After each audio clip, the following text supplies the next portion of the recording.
Awesome. Okay, so first of all, Sasha, thank you so much for being here.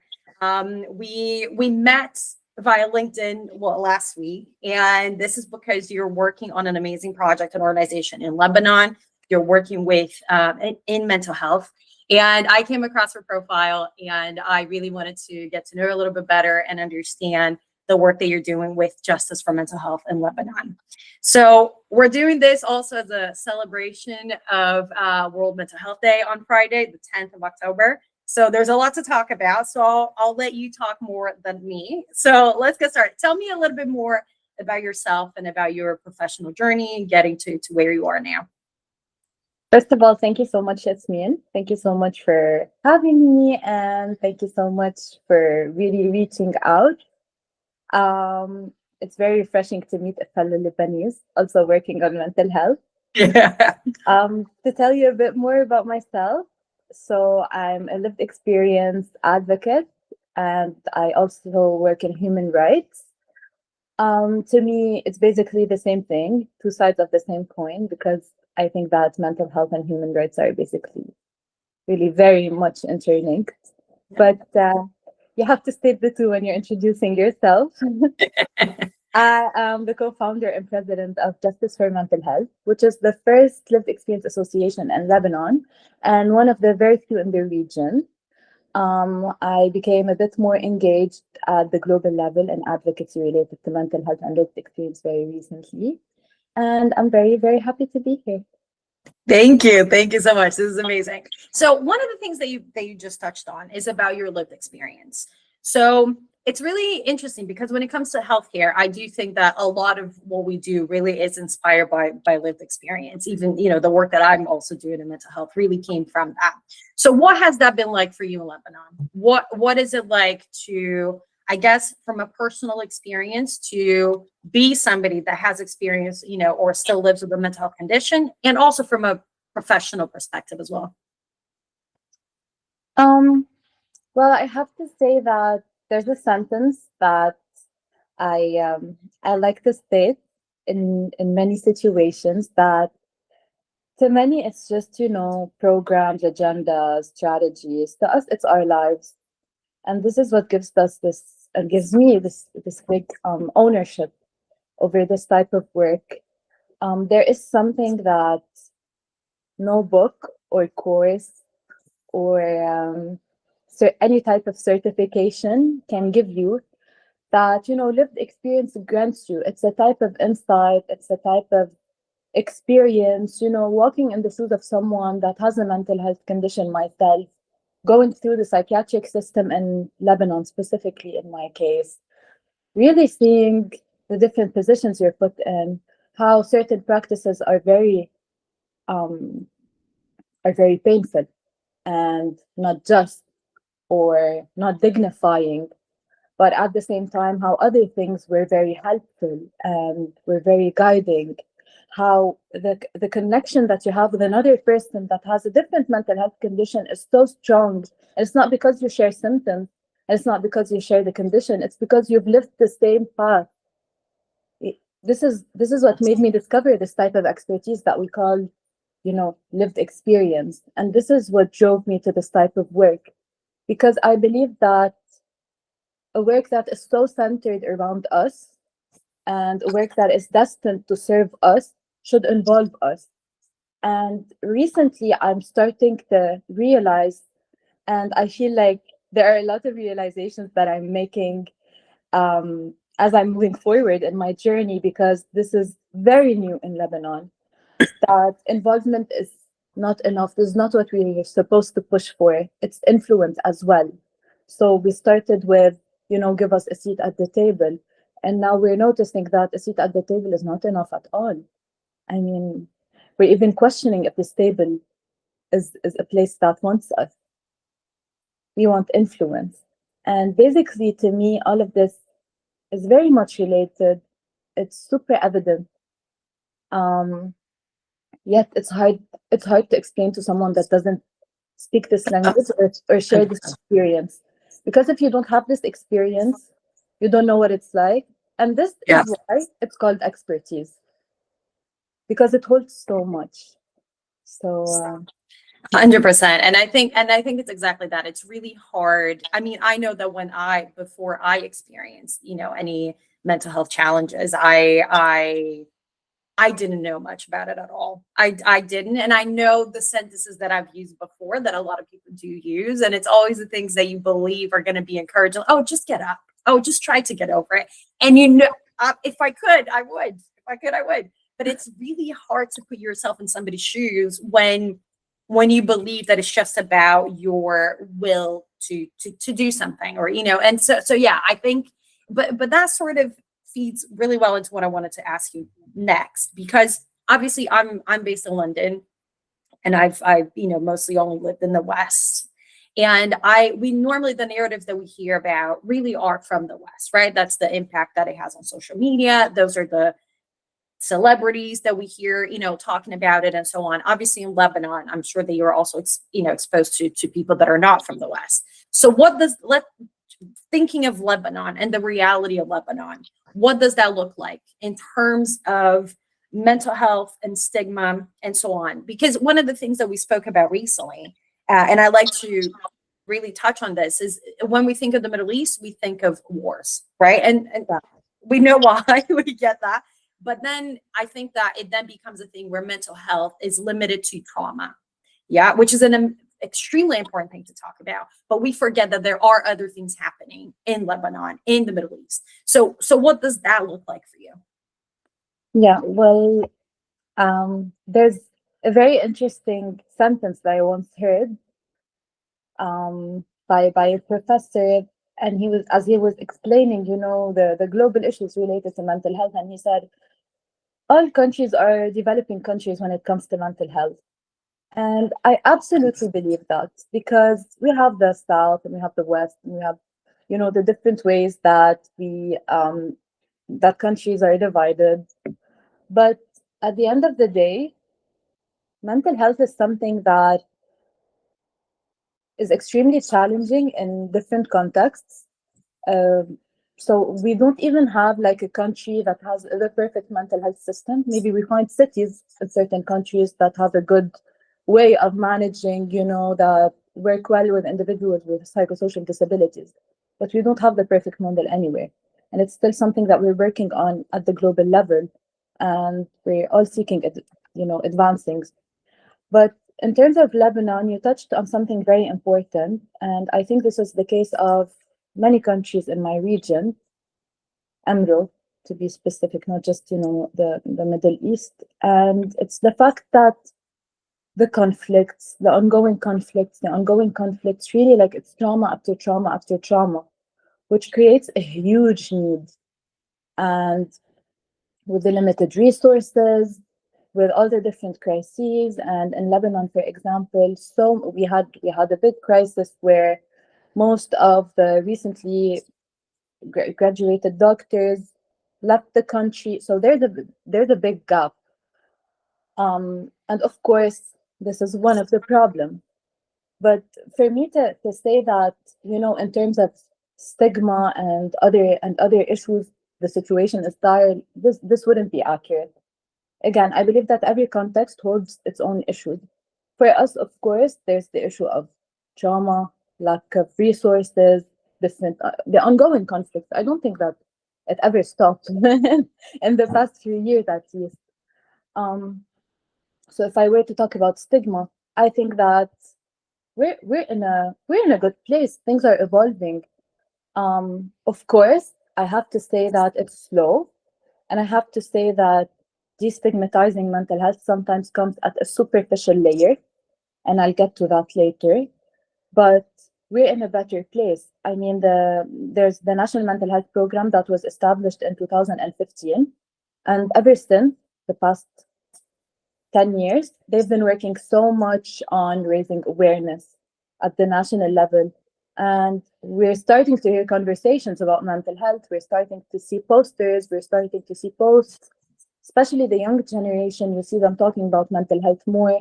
I'm not saying that, we no longer have stigma, but I'm saying that we're moving forward. And this is the main thing about mental health. Yeah.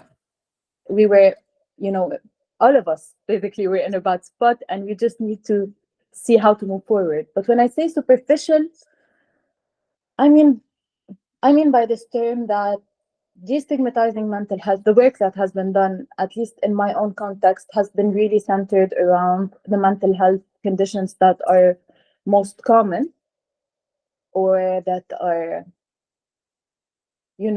that are more accepted, which are depression and anxiety. And we see conditions that are more severe, like, for example, my own diagnosis, or other diagnoses, like, for example, bipolar, schizophrenia, just, really put on the sides.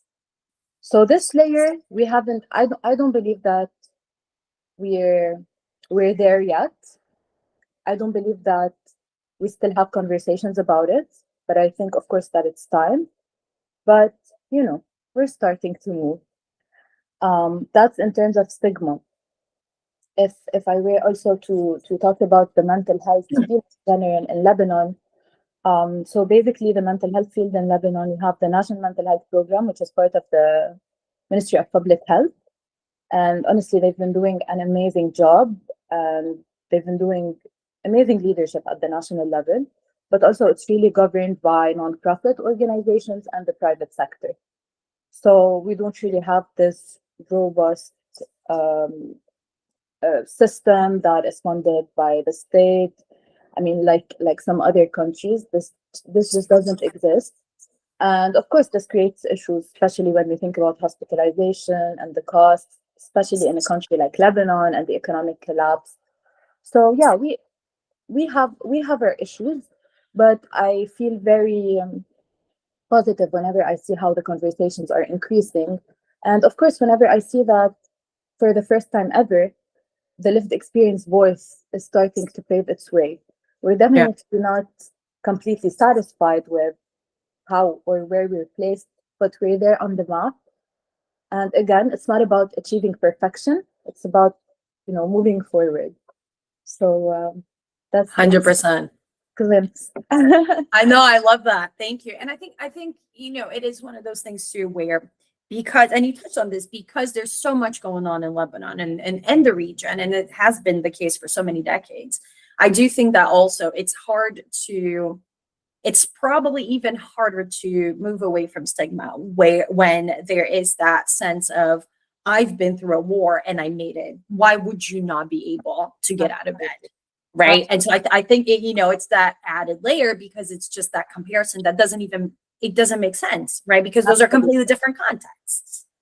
Absolutely. It's something that, I mean, the generation of my parents, the generation, basically every single generation. Mine, yeah, my Lebanese father. War. Yeah. I mean, I witnessed the war. We all witnessed some sort of war, but the generation of our parents basically went through the civil war in Lebanon, which lasted for 15 years. And, living in underground shelters for 15 years, having someone shoot at you, and then living in this entire survival mode all the time, almost losing your life on the daily, basically. It was a horrible, horrible war. I mean, it created so many layers of trauma, and it created these different coping mechanisms that make it maybe a bit more difficult for individuals to accept things outside of those coping mechanisms that they were so used to. And it was harmful for me, and I know that it was harmful for many of my friends, having to really convince your family of the validity of your mental health condition and of the validity of your struggle that can exist outside of a war context. And unfortunately, it feels like, it's a privilege to not be in a war, and you should be so happy with this privilege that everything should automatically be fixed. And this entire idea of really living a healthy, dignifying life is something that our region doesn't quite know, because we've never had this privilege, as a region in general. Of course, I'm not talking about specific individuals. I'm talking about the region as a general. In general, sorry, we're so used to surviving. That topics like mental health could unfortunately be, handled in a very like, what is that? Your mental health. It's like a little cute topic. I remember I had a doctor once tell me, he's a physician, and I was there with my parents talking about my symptoms, and it was a very specific herbal symptom. And I remember that the answer that I got, my child, he literally said these words, my child, what would you do if you were living in the times that we were living in? What would have happened to you? Yeah. Yeah. And I looked at him, I mean, I would be way worse, but I would still have it, you know. You know, Yeah. why do you say that? I love that. Yeah, it's exactly that.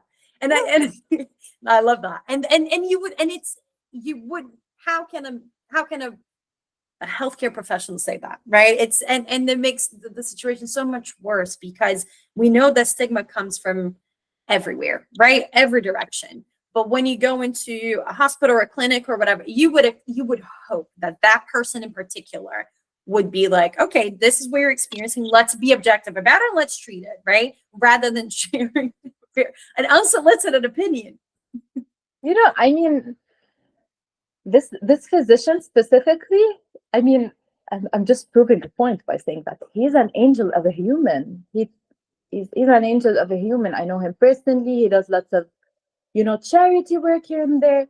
They have great intentions, but it's so embedded inside. And one of the main issues in addressing stigma, not just at the national level, but in general at the global level as well, is failing to see how much stigma there is within the medical, within the medical mental health related clinics, Uh-huh. hospitals and facilities and institutions. Because honestly, this is the most harmful type of stigma that has reached me. Because if I don't know, I'm in my school, and some classmates has something offensive, I can move forward in my. I mean, it's gonna hurt me, but then I can go back home and I'll be safe at my home. But if you go to a mental health facility where you're just seeking shelter because your brain is after you, and this is something that nobody knows what it's like unless you've lived it, because your brain is after you.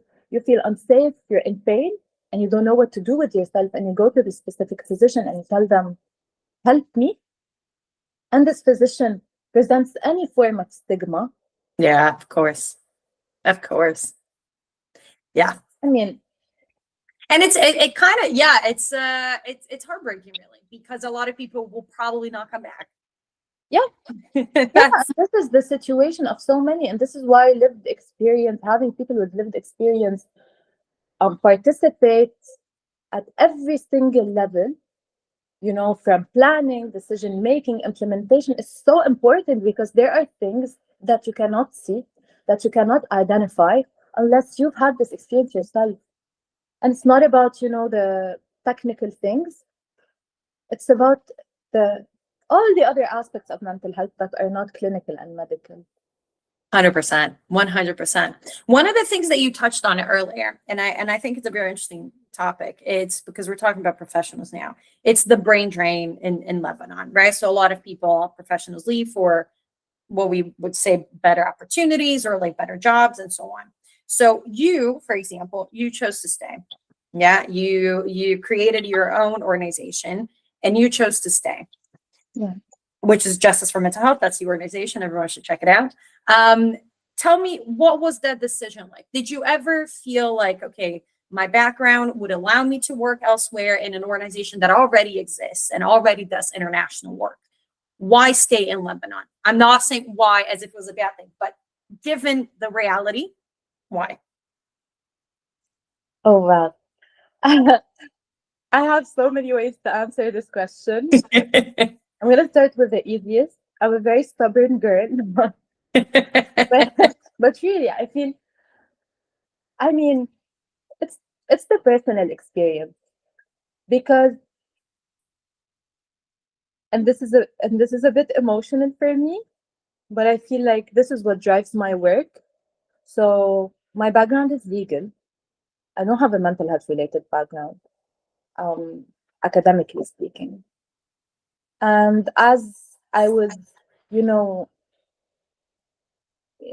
getting my education, studying, law in general, especially human rights, it really came to me that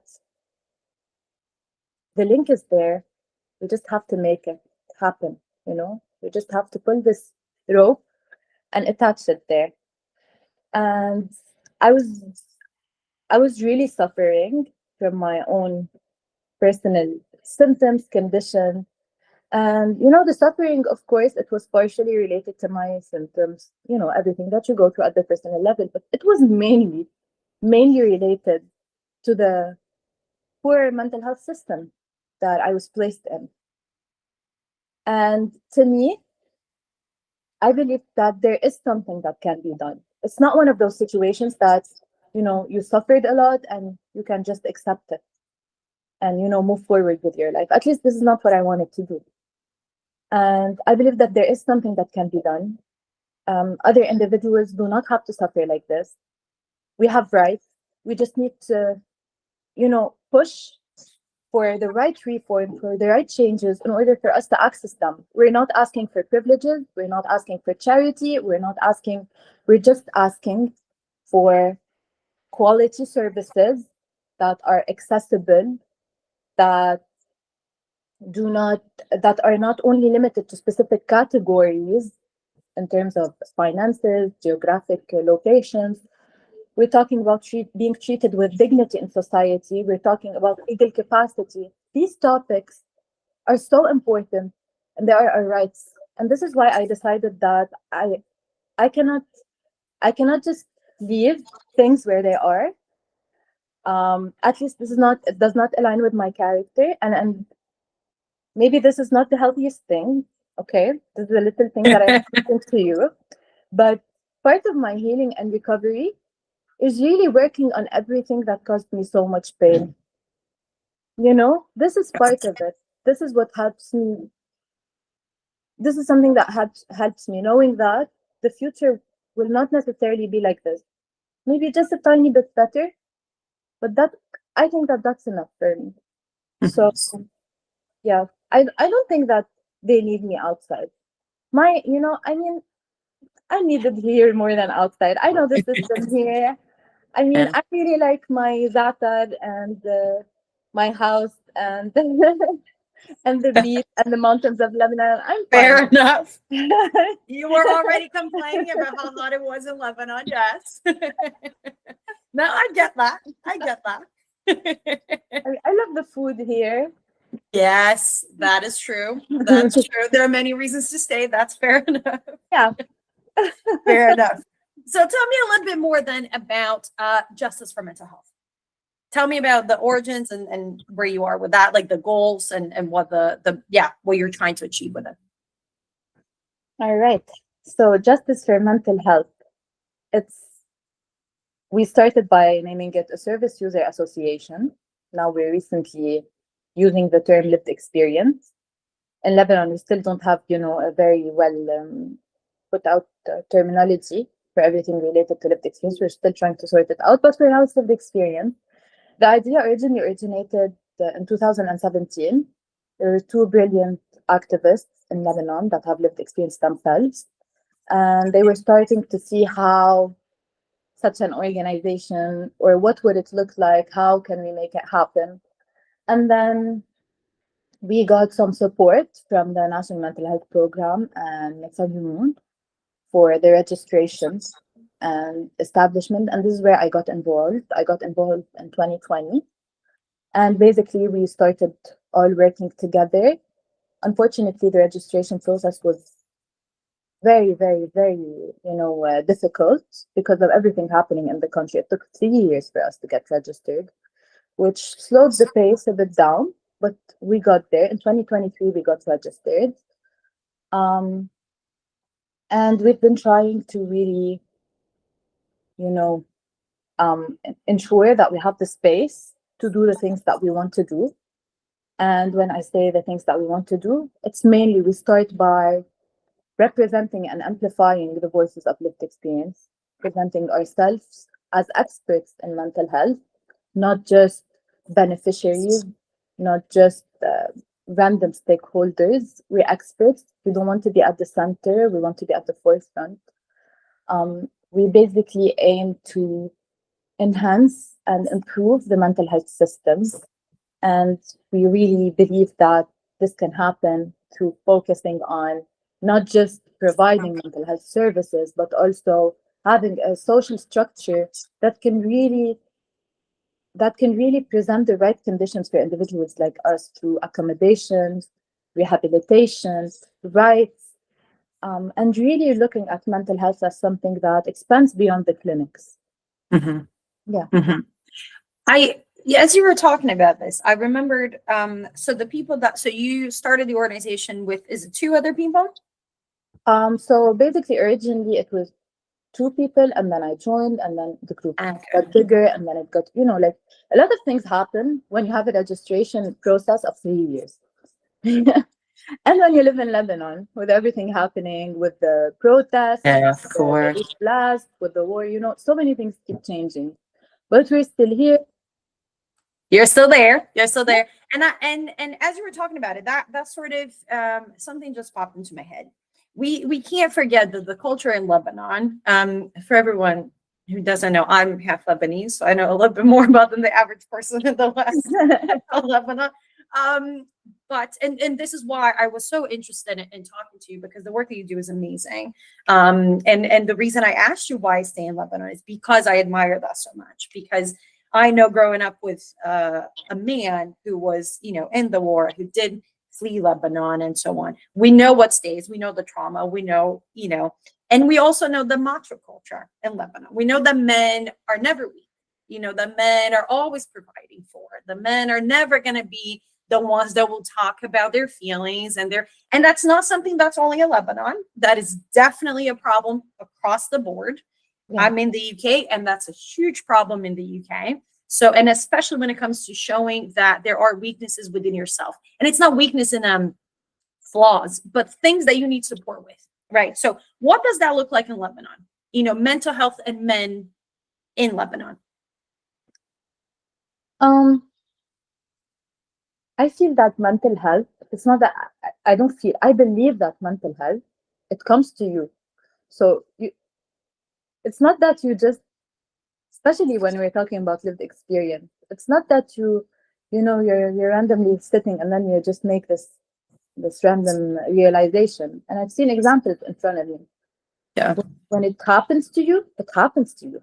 Nobody's really safe from mental health symptoms and mental health conditions. And this was the situation of many men that I knew that were usually very resistant to the idea that mental health exists. As if it's a mythical thing that you either believe in or not. Yeah. And that's the situation of women as well, I mean, it's a problem of stigma again. Yeah. But to really talk about men, it's something that comes to you, and the realization hits you because you have no other option. When you're struggling with symptoms, with random thoughts that you never had, you can barely get out of bed, you're taking medications, you're experiencing side effects, you're in a facility, you just understand it all. No explanation needed, regardless of what you used to think. And I believe that this is, of course, something unfortunate, but I believe that we're moving forward because I see so many great male leaders in Lebanon that are working on mental health. Oh, that's amazing. Yes. And from Justice for Mental Health, I mean, there are many men that participated in the process of registration. There's my current colleague, Akram, I really, really respect, because despite all the extra pressure, layers of pressure that they have, because they are men and they're supposed to, be tough or whatever, they are still very vocal and they still work on it. And I believe that such people, we need men to inspire other men. 100%. If you have lived experience and it came to you by a very bad, unfortunate type of luck,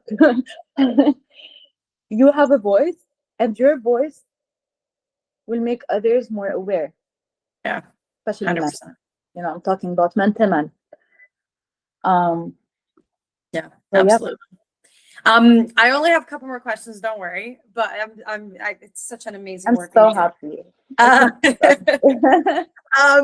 so I just want to go back a little bit more to justice for mental health. So you work with other international organizations. Last week, I believe you were at the UN General Assembly in New York. So tell me a bit more about that. What is the being able to work with organizations that are outside of Lebanon? How has that shaped, justice for mental health in any way? Have you found a way to also introduce ideas to the global sort of narrative when it comes to mental health? Okay, so working in general with other international organizations gave me two realizations. So you have the Global Mental Health Action Network, United for Global Mental Health, and it's an organization that has lived experience embedded inside. They are brilliant, and basically they gave me the opportunity to meet other people working in their own contexts, and they're doing the same type of work that I'm doing, and it's based on lived experience. And this is super interesting because, first, as I mentioned before, in Lebanon, this type of lived experience work is very new. So we don't have any examples to follow. Yeah. Also, it's the same case for most of the region because we have very little representation of lived experience voices in the entire region. So basically, meeting other people and seeing what they're doing, it's great. You see great examples, you learn from them. You don't always have to reinvent the wheel. You discover that, okay, we may be in different continents, but again, mental health is a global issue, and there are so many things that we have in common. And this was one of the most, um, interesting parts of the trip, really discovering how much we have in common. And this makes it much easier to really align our priorities in terms of advocacy, which in general is difficult. But when you think about it in mental health, there are so many things that we have in common. But each of the asks that we have in terms of advocacy, for example, you're talking about having accessible mental health services to all. We should be able to have also quality services, talking about addressing social and economic determinants. Another point was allocating budget from the government, and you can take each one of those and really deconstruct it in your own context and apply it. So this was something that was quite interesting to see. And it really stresses again on the idea that all countries are developing countries when it comes to mental health.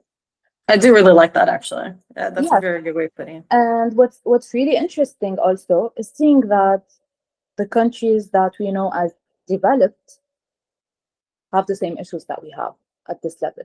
But the only difference is they have more funding.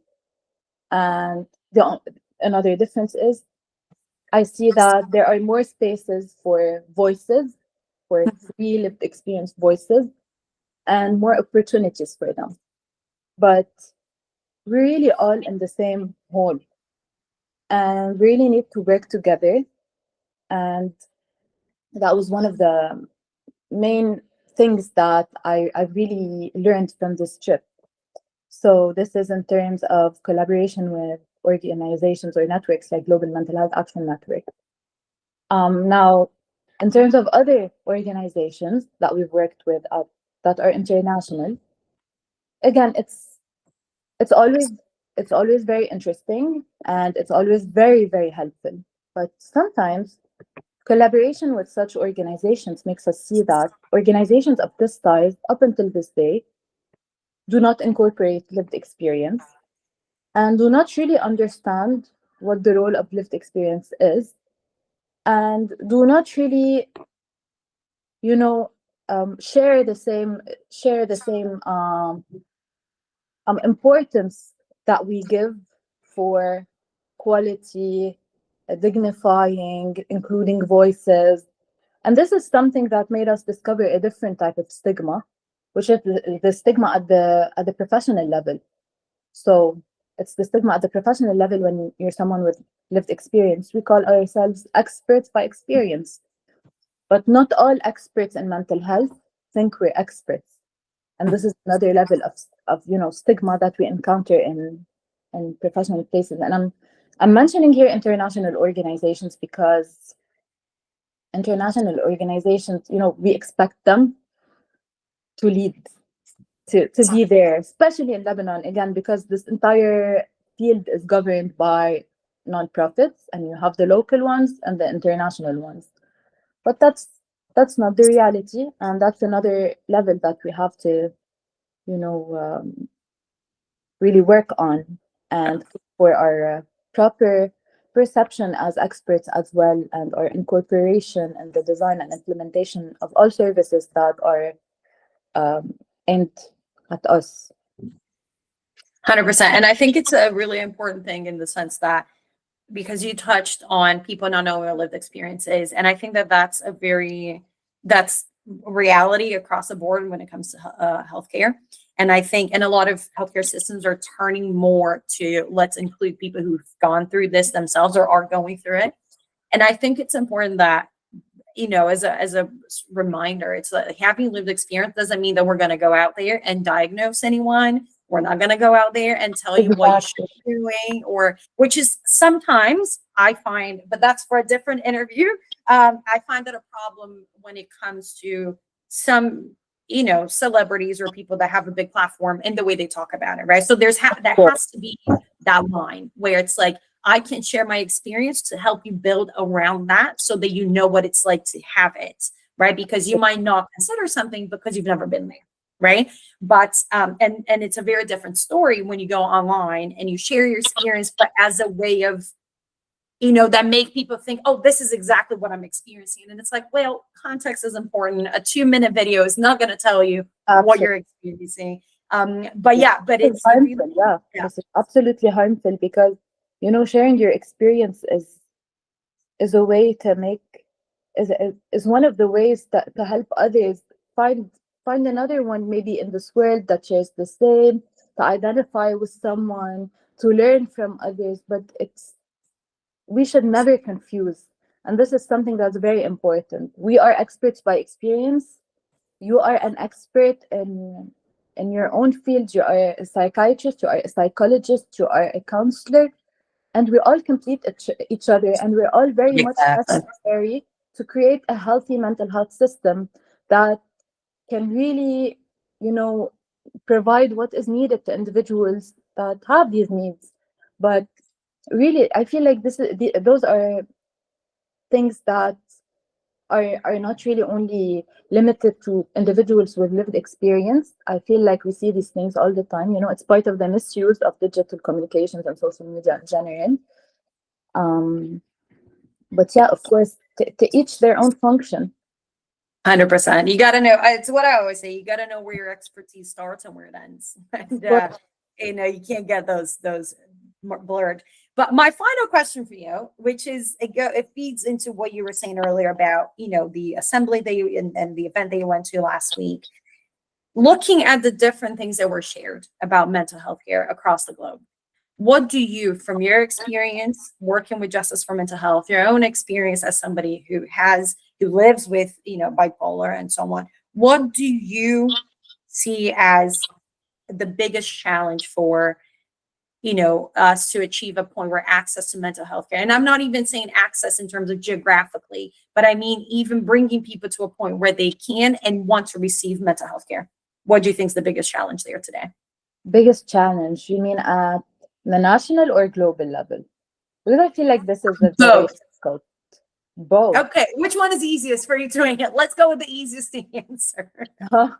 No, in general, look, it's a difficult question because there are so many challenges. I wish things were as simple as having the main challenge that if we remove it, everything becomes better. Yeah. But I would definitely say that there is the stigma that we mentioned, but also, am I allowed to say two? Just two, like real quick. Go for it. Of course, absolutely. I mean, the second thing, and here I'm going to be subjective again because I cannot really just limit the two most important, but it's really having quality and accessible mental health services, because okay, we destigmatized mental health. We're perfect with the idea that it's okay not to be okay. I should see someone. I should get help.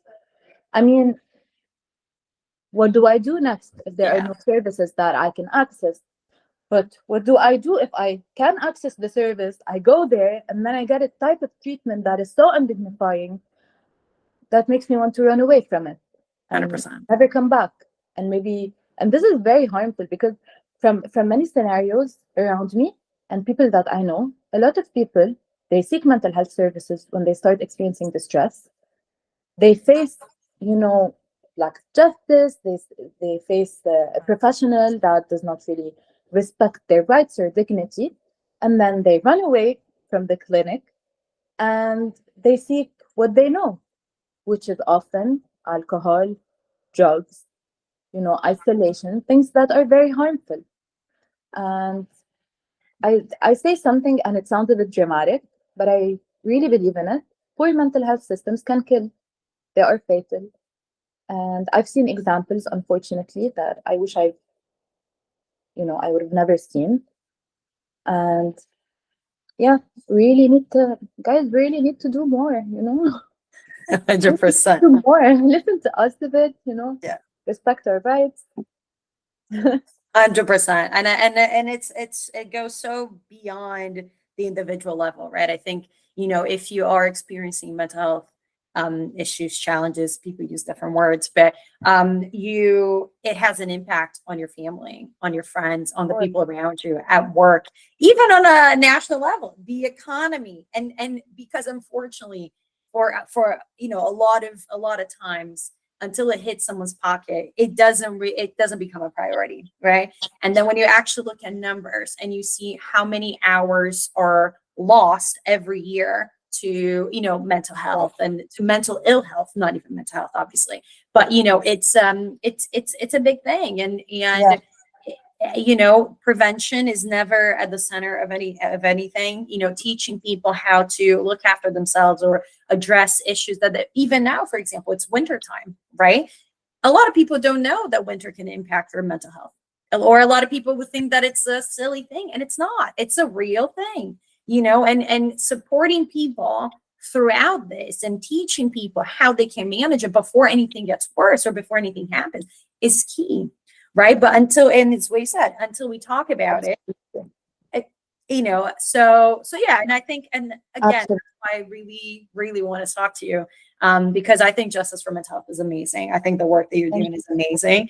And it's good to hear about, the amazing work that's being done outside of the global north or the west and what we normally hear about. So it's amazing, honestly. So yes, thank you for this. Thank you for you. talking to me. Thank you for sharing your experience and everything that you're doing. Honestly, it's amazing. Thank you so much. Thank you so much for having me, for your interesting questions.